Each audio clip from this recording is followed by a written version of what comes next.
E aí galera, como é que vocês estão? Beleza? É nós aqui em mais uma aula dessa maravilha que é o nosso Super à Prova. Hoje, nosso tema será, vamos falar aqui a respeito do Império Árabe, o surgimento do islamismo. Vamos falar aqui do mundo islâmico. Olha gente, primeira coisa que a gente tem que entender. Originalmente, até o século 7 DC, a Arábia era uma região completamente fragmentada. A Arábia vivia uma situação de completa fragmentação. É a chamada Arábia pré-islâmica, dividida entre tribos beduínas que se deslocavam pelo deserto, que organizavam caravanas.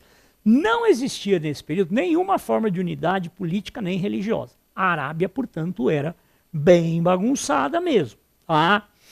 A única coisa que ligava os árabes entre si, além da questão linguística, era o fato de que para eles Meca era a cidade sagrada. Cidade sagrada por quê? Porque ali havia um templo denominado Kaaba e esse templo era visto como sagrado a todas as tribos árabes. Então, anualmente havia uma reunião dessas tribos, elas normalmente brigavam demais entre si, mas anualmente havia uma união, uma reunião para um evento religioso, e a tribo que controlava a cidade de Meca, a Kaaba é aquele templo famoso que existe até hoje de forma cúbica, né? Ele forma um cubo, tá? Tradicional ali no mês do Ramadã, quando as pessoas peregrinam a Meca, né? E fazem o chamado Hajj, peregrinam a Meca. Quem controlava a cidade eram esses caras aqui, chamados de Quraishitas. Tá? Esses Quraishitas, eles, portanto, tinham um enorme poder, muita riqueza, porque controlavam simplesmente a mais importante cidade de toda a península. Né? No século VII, finzinho do século VI, que vai nascer em Meca um cara. Olha, gente, isso é até muito curioso. Eu estive no Egito e eu vi, eles se ofendem quando a gente fala Maomé. O nome do homem é Mohammed. Mohammed. Mohammed. Tá? Acontece que quando os árabes invadiram a Península Ibérica, os visigodos que ocupavam a Península Ibérica não conseguiam falar Mohammed. Então acabou ficando Maomé. Então em português e espanhol se usa a expressão Maomé.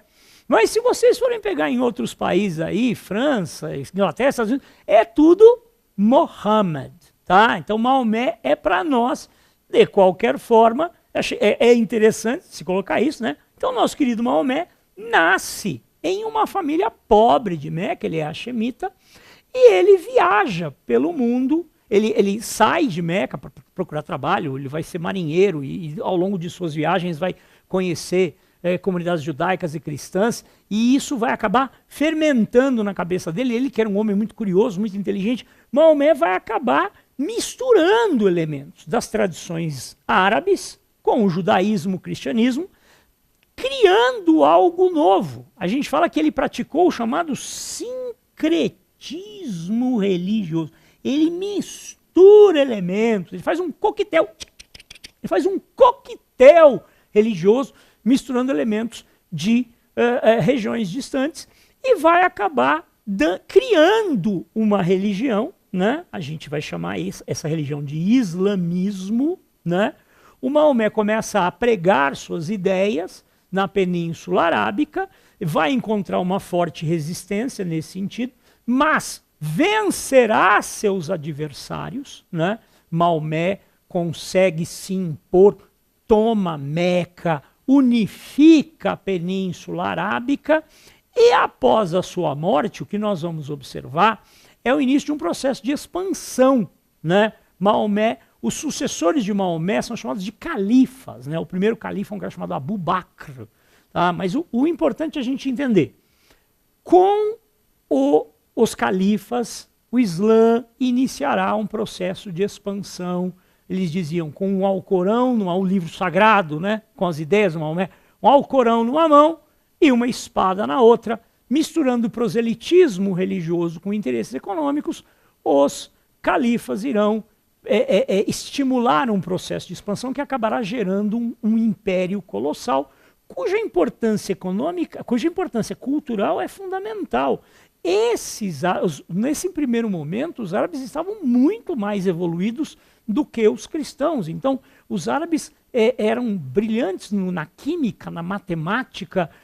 Os árabes mergulham na cultura grega, resgatam Aristóteles. Então, durante o auge do Império Islâmico, a Arábia, os árabes em si, o Império Islâmico será um grande difusor de cultura, justamente no momento que a Europa estava mergulhada numa situação de atraso sinistro.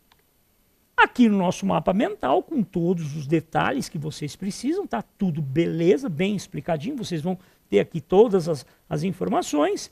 E aqui o reforço da teoria.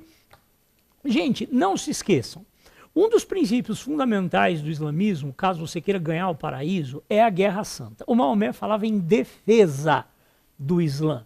É que depois vieram pegar essas ideias e deram uma bagunçada. Então hoje a gente vê muito essa ideia do jihad, da Guerra Santa, justificando muitas vezes grupos terroristas, mas a ideia é essa, o jihad como a guerra, a defesa do Islã, a defesa da unidade do Islã contra o ataque estrangeiro. Então jihad, a Guerra Santa, a gente vive ouvindo falar disso aí, a gente vive ouvindo falar de jihad na televisão, mas é isso aí, gente. Então, olha, muito obrigado, vamos encerrando por aqui, até nossa próxima aula.